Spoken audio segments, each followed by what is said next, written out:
So this summer we will be producing, for the first time really, in the United States, a full production of what probably can be considered the most forgotten of the operas by Richard Strauss, a production of The Silent Woman, in German Die Schweigsame Frau, which was premiered in 1935.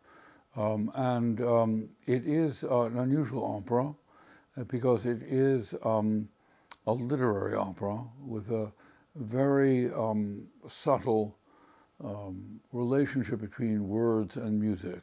Strauss was obsessed as a composer with the age-old problem in opera writing. What's more important, the words or the music? We forget that for many years in the history of opera, the libretto was seen as important as the music, that opera was a form of musical theater, just as we think of Rodgers and Hammerstein, or we think of a musical comedy of any kind on Broadway.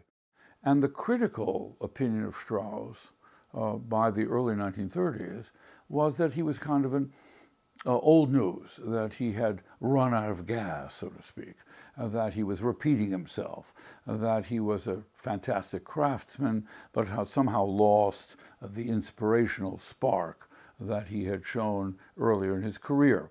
And he was aware of this criticism, so he was really searching around to write a hit.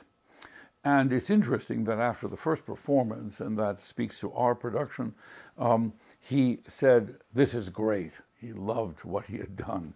And he said, but maybe this has to wait for the 21st century to be a great hit. And he said that explicitly, and here we are now in the 21st century, and what we would like to do is to show that, in fact, The Silent Woman, which has been very rarely produced anywhere, and is the least well-known of the Strauss operas, is actually a great hit for our times. That's our objective. The opera is a kind of miracle of beauty and delicacy and charm. He put all his mastery of composition into this piece. This is a great piece, and he may be right in the end that its day in the sun, so to speak, is something for the 21st century, as he predicted after the first performance in 1935. So we are thrilled to be able to present this opera to an American audience for the first time in its full glory.